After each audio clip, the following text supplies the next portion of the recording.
and they remembered and took to memory, and then they propagated and narrated and narrated and narrated, and we find these chains, these asanid, we find them here with us today. And so we have the benefit of our predecessors has allowed us to understand the ahadith of Rasulullah sallallahu alaihi wasallam. But because that process is gradual, there are many ahadith from amongst the thousands and thousands of ahadith pertaining to any one particular topic. And so sometimes someone might come across a particular hadith and exclaim and say, this hadith exemplifies a particular sunnah. And then someone else may come across another particular hadith dealing with the same topic. And in that topic, they'll realize that this hadith says something completely different. And so it leads us into a place of confusion, a place of uncertainty, because then we're not sure, did we really answer that original question that was brought forth, and that is, what is exactly the sunnah of our beloved Prophet sallallahu alaihi wasallam? And as we find ourselves here in Rabiul Awwal, oftentimes we feel the zeal and the josh and the desire to emulate our Prophet even more. And so, as a reminder to myself and to all of us here, let's take a look and see how we can deal when we look at various ahadith and how, in fact, they are the sunnah, and perhaps how we can deal with contradictions in order to determine what exactly is a sunnah. And so, as we know, and I'm sure we've all heard, the sunnah is, or the hadith are the sayings and actions, both verbal and non-verbal, of our beloved Prophet. His admonitions, his consents, his denials of things. And so, sometimes we'll come across various ahadith that are in direct contradiction to each other. And as I mentioned before, this contradiction, this ta'arud, it requires some reconciliation. So how do we reconcile contradicting ahadith? Let's take a look at an example of ahadith in which there appears to be one such contradiction, one that we can all relate to. And then perhaps it can give us better understanding and a better way to approach when we're trying to understand the sunnah of our beloved Prophet. In a hadith narrated by Abu Hurairah anhu, he says, Anna Rasulullah sallallahu alayhi wa sallam qala ma naqasat sadaqatun min al-mal wa ma za'ada Allahu rajulan bi afwin illa izzan wa ma tawada'a ahadun lillah illa rafa'ahu Allah. He says charity does not diminish wealth, and Allah subhanahu wa ta'ala, He does not decrease a man in anything whatsoever with regard to his pardoning of others, but rather He increases him in honor. And none humbles themselves before Allah subhanahu wa ta'ala except that Allah raises that person in his rank. And so the apparent meaning of this ahadith is clear, and we can all take benefit and understand. And in this, especially in this last portion I'd like to focus on, is that humility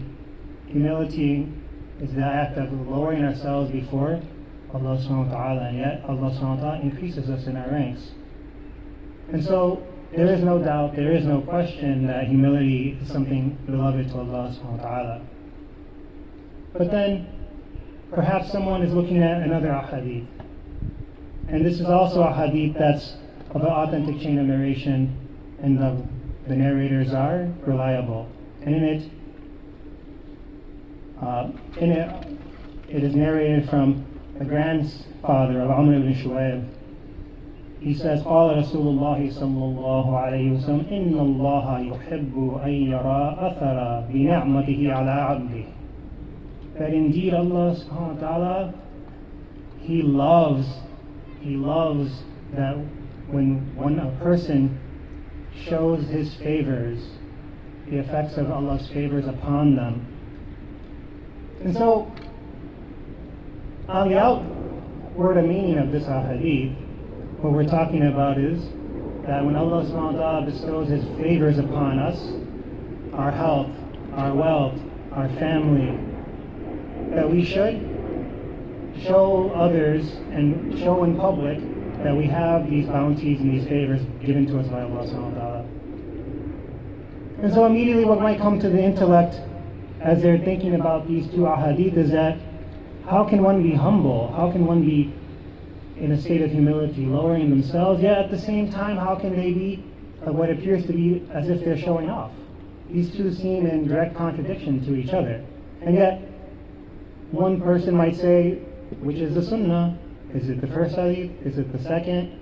Or is it something that we have to look further into? This reconciliation is tatbiq, the act of trying to extract a meaning from the ahadith in such a manner that there is no contradiction and that contradiction is lifted. So one such way is when we look at these, when one might say immediately that, and this might be the ishkal, might be the objection, that in showing the favors of Allah subhanahu wa ta'ala, it appears to be the opposite behavior of someone who is humble.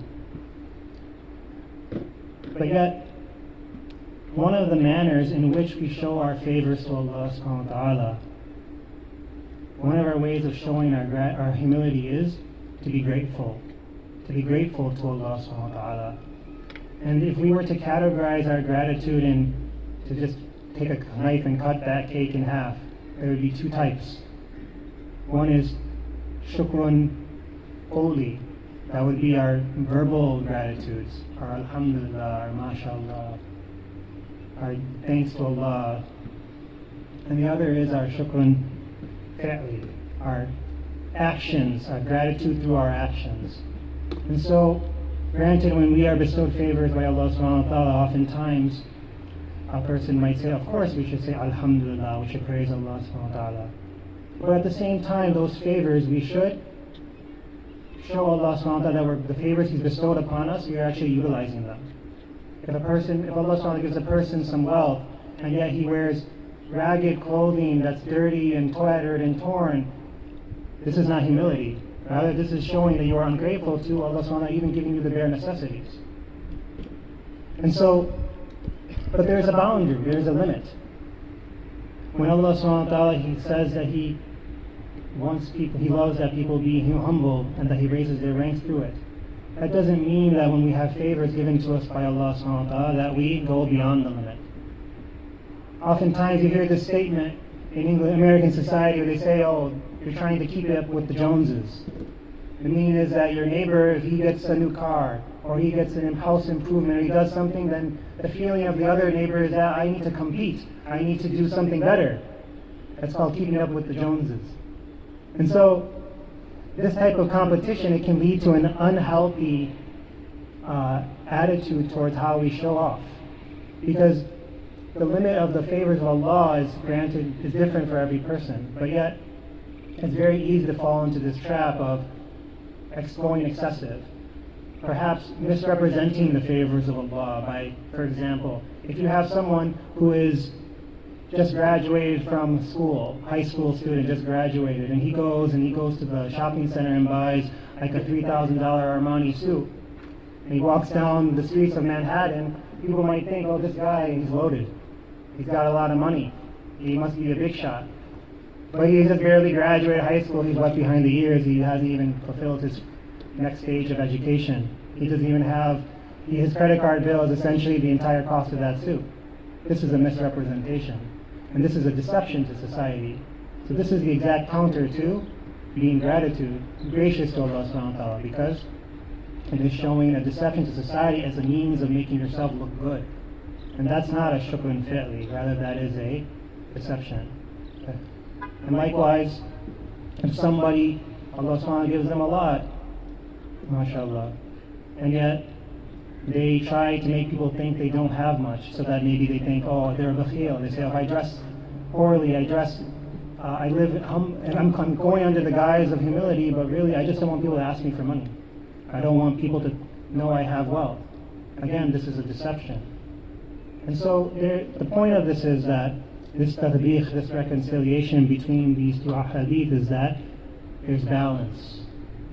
There is balance between humility and gratitude. If we go to one extreme, we are showing ingratitude. And if we go to another extreme, we are falling into deception.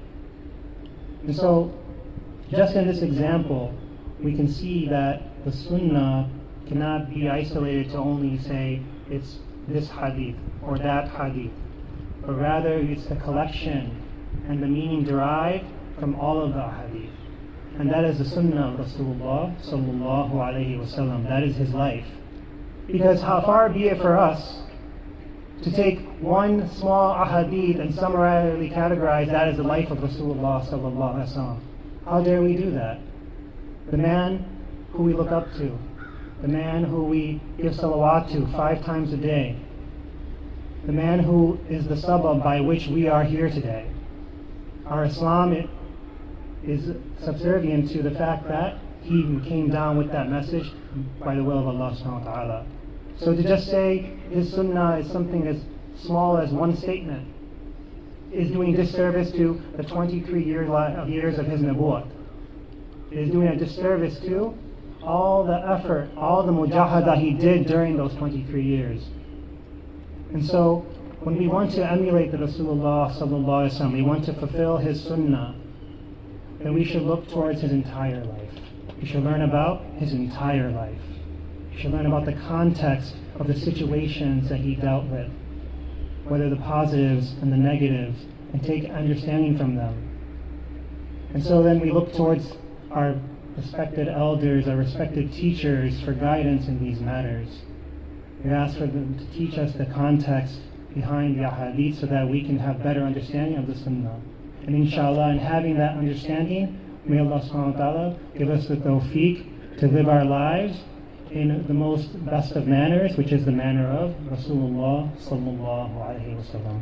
أقول قولي هذا وأستغفر الله ولكم فاستغفروه إنه هو الغفور الرحيم.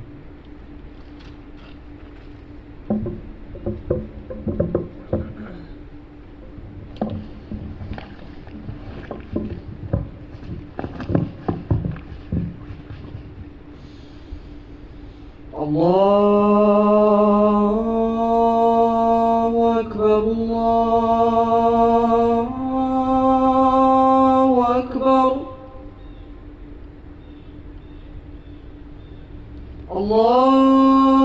الله أكبر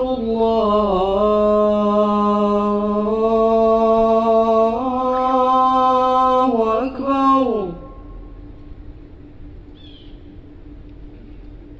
أشهد أن لا إله إلا الله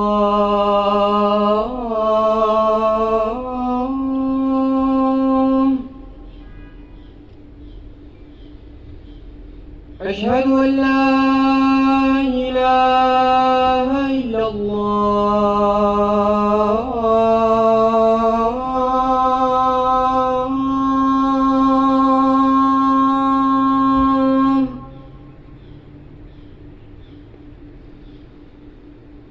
أشهد أن محمدًا رسول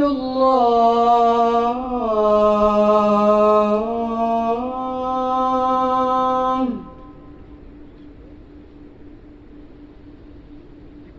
أشهد أن محمدًا رسول الله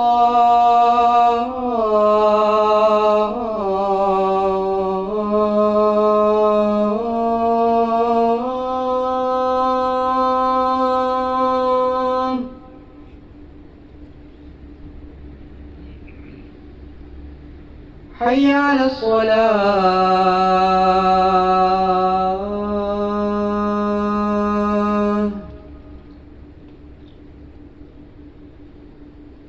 حي على الصلاة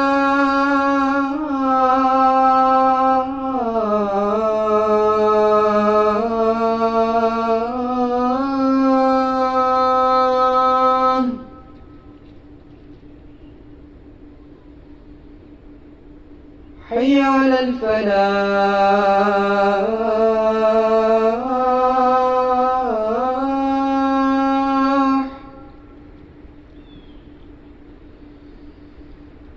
حي على الفلاح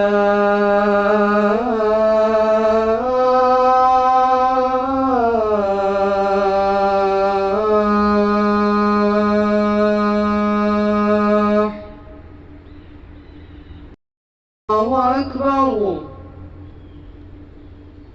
لا إله إلا الله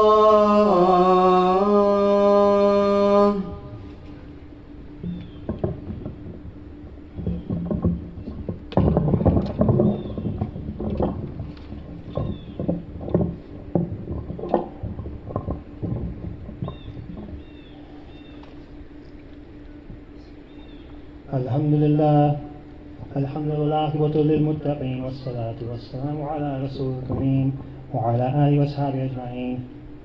وأشهد أن لا إله إلا الله وحده لا شريك له، وأشهد أن محمدا عبده ورسوله، وصلى الله عليه وسلم وعلى آله وأصحابه أجمعين. يا أيها الذين آمنوا اتقوا الله حق تقاته ولا تموتن إلا وأنتم مسلمون. أما بعد، فقد قال الله تعالى: لقد كان لكم في رسول الله أسوة حسنة لمن كان يرجو الله واليوم الآخر وذكر الله كثيرا. وفي الحديث رسول الله صلى الله عليه وسلم عن أبي هريرة رضي الله عنه أجمعين أن رسول الله صلى الله عليه وسلم قال: ما نقصت صدقة من مال، وما زاد الله رجلا بعفو إلا عزا، وما تواضع أحد لله إلا رفعه الله. وعن عمرو بن شويب عن أبيه عن جده قال: قال رسول الله صلى الله عليه وسلم: إن الله يحب أن يرى أثر نعمته على عبده. أقول قولي هذا واستغفر لي ولكم فاستغفروه إنه هو الغفور الرحيم.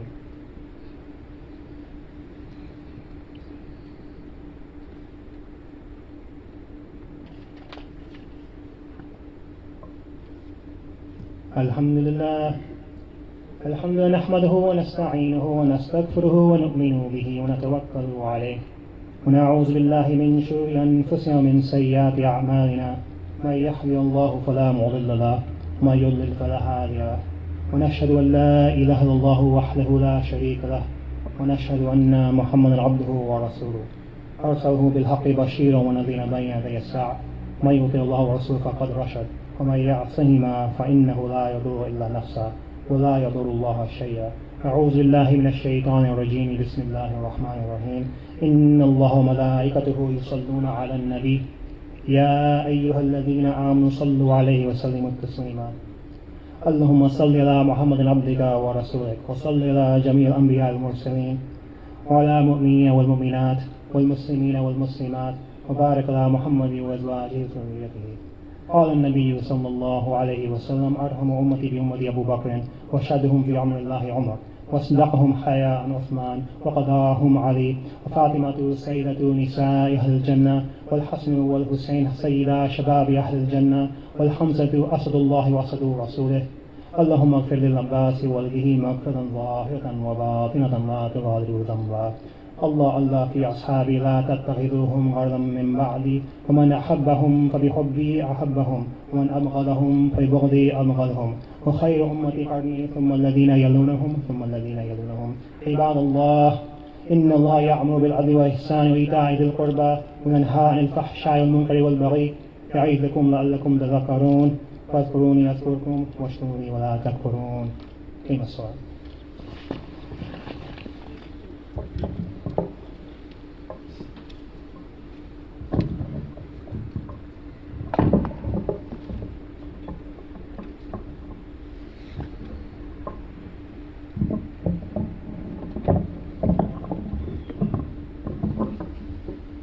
الله أكبر الله أكبر الله أكبر الله أكبر. أشهد أن لا إله إلا الله أشهد أن لا إله إلا الله أشهد أن محمدا رسول الله أشهد أن محمدا رسول الله. حي على الصلاة حي على الصلاة حي على الفلاح حي على الفلاح. قد قامت الصلاة قد قامت الصلاة. الله أكبر الله أكبر. لا إله إلا الله.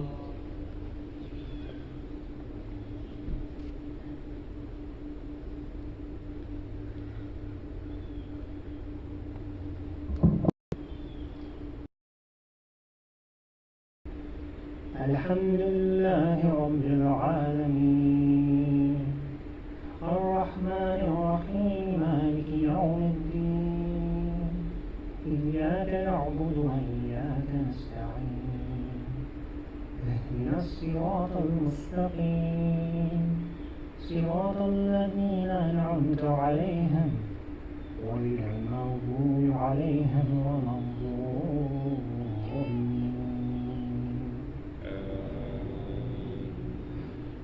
والضحى والليل إذا سجى ما ودعك ربك وما قلى وللآخرة خير لك من الأولى ولسوف يعطيك ربك فترضى ألم يجدك يتيما فآوى ووجدك ضالا فهدى ووجدك عائلا فأغنى فأما اليتيم فلا تقهر وأما السائل فلا تنهر وأما بنعمة ربك فحدث الله أكبر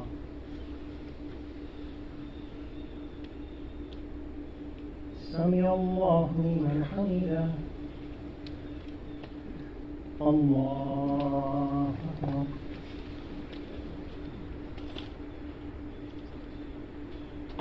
الله أكبر الله أكبر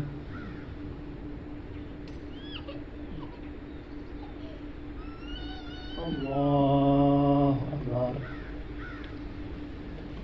الحمد لله رب العالمين الرحمن الرحيم مالك يوم الدين إياك نعبد وإياك نستعين اهدنا الصراط المستقيم صراط الذين أنعمت عليهم غير المغضوب عليهم ولا الضالين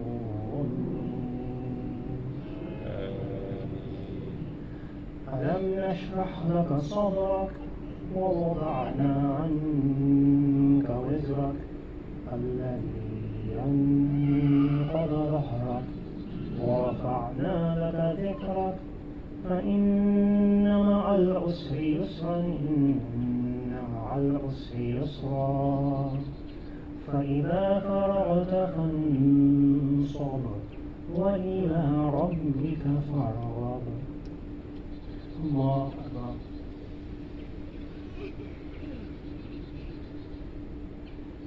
سمع الله لمن حمده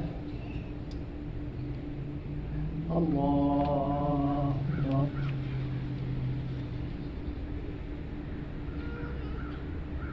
الله أكبر الله أكبر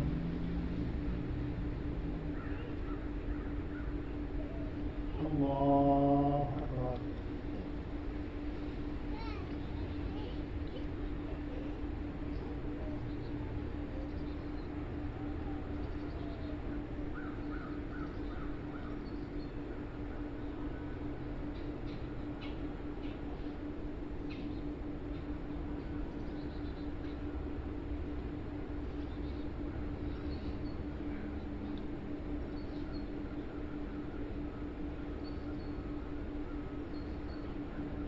السلام عليكم ورحمة الله السلام عليكم ورحمة الله